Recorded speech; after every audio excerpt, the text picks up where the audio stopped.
해외 군사 전문가들은 한국의 전투기 개발 계획이 불가능할 정도로 어렵다고 입을 모아 말했었지만 그 예측은 완전히 빗나갔습니다.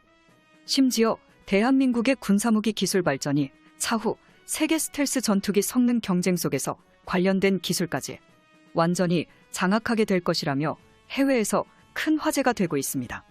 그리고 이를 뒷받침하는 연구 결과가 발표되어 우리나라를 향한 적국들이 굉장히 긴장하고 있는데요.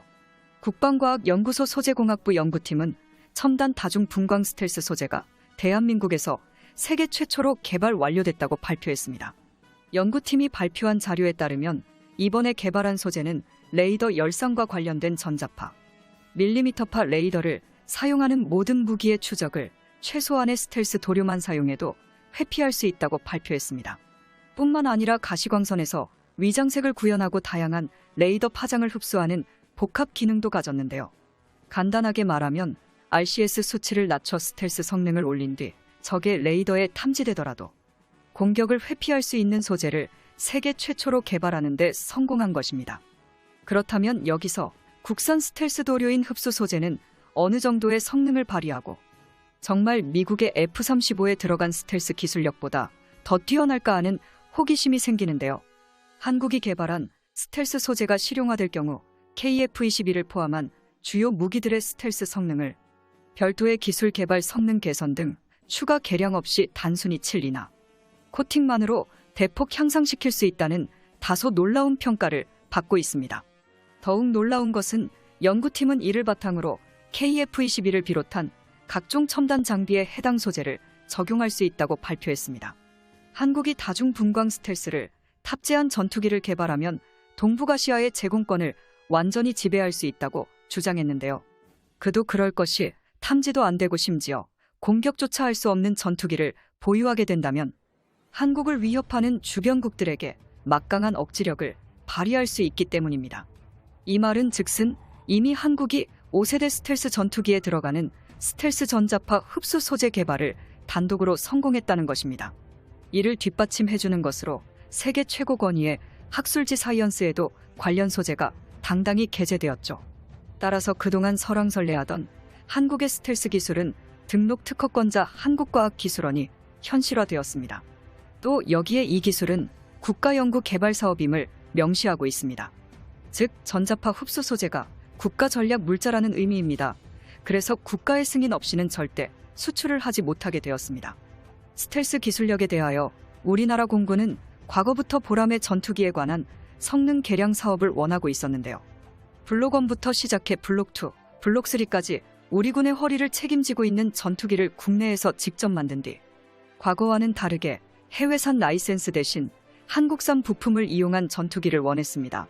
이러한 상황 속에서 다중 분광 스텔스 소재는 우리 항공기술 발전에 크게 이바지하게 되었습니다. 뿐만 아니라 우리 공군에서 미들급 전투의 핵심 개체로 KF-21 전투기는 대한민국의 항공전력을 크게 향상시킨 무기체계로 등극하게 될 것입니다. 적어도 30년 이상을 대한민국의 주력 전투기로 원활한 임무를 수행할 수 있게 꾸준한 성능 개량이 필요한 것이죠. 국방과학연구팀은 본격적인 상용화를 위해 교내 기업과 함께 연구를 추진하고 있는데요. 신형 스텔스의 대량 양산이 성공한다면 대한민국 국산 전투기 KF-21은 더욱 완벽한 전투기가 될 것입니다. 그런데 옆나라 일본은 한국의 성과를 비웃고 있는 어이없는 상황이 지속되고 있습니다. 그들의 주장에 따르면 FA-50 같은 수준 낮은 전투기를 겨우 만든 나라에서 남들 다 만드는 전투기 기술 하나 만든다고 호들갑을 떤다며 허세를 부리고 있는 것입니다. 그러면서 6세대 전투기의 개발 계획을 공개하며 한국을 조롱했는데요. 이제서야 4.5세대 전투기를 만드는 한국은 절대 자신들의 6세대 전투기를 따라잡을 수 없다며 한국의 기술력을 깎아내렸습니다. 하지만 미국을 포함한 세계 군사 전문가들은 일본의 허세를 부정적으로 보고 있습니다. 4세대 전투기도 독자적으로 개발하지 못한 일본이 5세대를 생략하고 6세대로 바로 넘어가는 것은 실패가 불보듯 뻔하다는 것이 그들의 주장입니다. 심지어 일본 특유의 예산 문제까지 겹치면서 일본의 전투기 개발은 미궁에 빠질 것으로 보이는데요. 실제로 일본은 2020년부터 F1 전투기를 대체할 F-3 신식 전투기의 개발을 발표했는데요. 이로 인해 국내 일각에서는 한국의 전투기 기술력이 뒤처진 것은 아닌지 우려하는 목소리가 높아져 갔습니다. 심지어 다시 무기 종속국으로 돌아가는 것은 아닌지 우려하고 있는 의견들도 있는데요. 기껏 KF-21을 5세대 미들급 전투기로 개량해도 하위급 6세대 전투기를 개발하지 못하고 외국에서 수입하게 된다면 결국은 지금과 다를 것이 없지 않냐는 것이 그들의 주장입니다.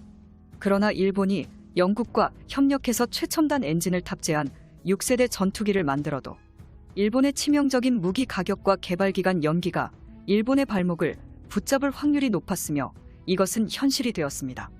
단지 이를 깨닫지 못한 건 일본밖에 없는 상황입니다. 반면 한국은 일본과 달리 미래를 내다보고 관련 기술을 미리 준비해서 이미 6세대 전투기에 필요한 기술의 상당 부분을 확보한 상태로 알려져 있습니다. 대한민국의 스텔스 기술 개발은 이미 오래전부터 시작됐습니다. 국방과학연구소는 1999년부터 노르페인트를 비롯한 기업들과 협력해 스텔스 도료의 개발을 시작했는데요. 개발 결과 2008년에 스텔스 성능 실험을 통과해 기술 국산화를 성공했습니다. 이때 국산화한 기술은 한국의 전투기 개발에 밑거름이 됐는데요. 다만 그럼에도 KF-21은 완전한 스텔스 전투기라고 평가하기에는 다소 아쉬운 부분이 있습니다. 4.5 세대 전투기로 개발된 KF-21 블록1만 생산됐기 때문입니다. 블록1은 5세대 전투기의 선봉장인 F-22 랩터와 비교하면 비교적 떨어지는 스텔스 성능을 가지고 있습니다. 물론 그렇다고 질이 크게 떨어진다는 것은 아니고 어디까지나 세계 최강의 스텔스기인 미국산 F-22 랩터보다 뒤떨어진다는 것이지 한국 공군을 비롯한 주요 군사 강국들이 사용 중인 F-15, F-16 같은 4세대 전투기와는 비교할 수도 없을 정도로 강력한 스텔스 성능을 자랑합니다.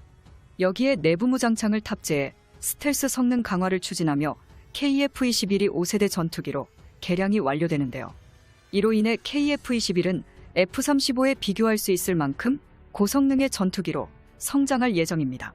이번 KF-21의 도입으로 대한민국은 F-4 팬텀과 F-5를 전량 교체할 예정인데요.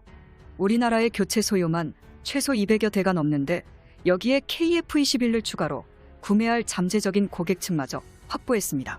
그 나라들은 바로 아랍에미리트와 사우디인데요. 이 국가들은 한국산 무기, 운용 경험이 있는 국가들로 유지 보수의 이점을 얻기 위해 차세대 전투기 도입 시 KF-21을 구매할 확률이 높습니다. 다시 말해 한국은 전투기를 개발하면 최소 300대 이상 교체 소요가 있다는 뜻이 됩니다. 그리고 전투기의 생산량이 점차 늘어난다면 생산 단가는 훨씬 더 낮아질 수밖에 없습니다. 그래서 많은 군사 전문가들이 이러한 특징에 주목하고 있습니다. 한국이 수출 실적을 계속 유지한다면 6세대 전투기 개발도 대량 생산으로 인해 일본의 F-3보다 훨씬 저렴한 가격대로 개발할 것이라고 예측합니다. 그런데 가격뿐만 아니라 6세대 전투기와 관련된 기술도 대한민국은 일본을 압도하고 있습니다. 그 중에서도 한국이 일본을 완전히 앞서고 있는 기술은 강화된 스텔스 능력과 무인기를 이용한 합동 교전 능력인데요. 즉 이번 개발로 인해 한국은 이제 스텔스 기술력으로 일본을 완전히 추월했다고 할 수 있습니다. 기존의 스텔스 기술의 중점은 적에게 탐지되지 않는 것을 중심으로 발전했습니다. 아무리 스텔스 성능이 좋더라도 적에게 발각되면 방어 수단이 없어지게 되는데요. 그런데 다중분광 스텔스는 적에게 탐지되지 않는 기능은 동일하지 하지만 이에 더해 적이 아예 공격하지 못하도록 유도 기능을 차단할 수 있습니다. 쉽게 말해 한국이 이번에 개발한 스텔스 기술은 적에게 보이지 않을 뿐더러 설령 우연히 보더라도 공격을 시도조차 할 수 없게 만든다는 것이죠. 이런 스텔스 전투기가 개발된다면 그야말로 전장을 종횡무진하며 활약할 수 있는데요. 이는 대한민국의 저력을 보여주는 대표적인 기술이라고 할 수 있습니다. 대한민국의 영원한 자주국방을 위하여 영상의 정보가 유익하셨다면 대고구려제국 구독과 알림 설정 진심으로 감사드립니다.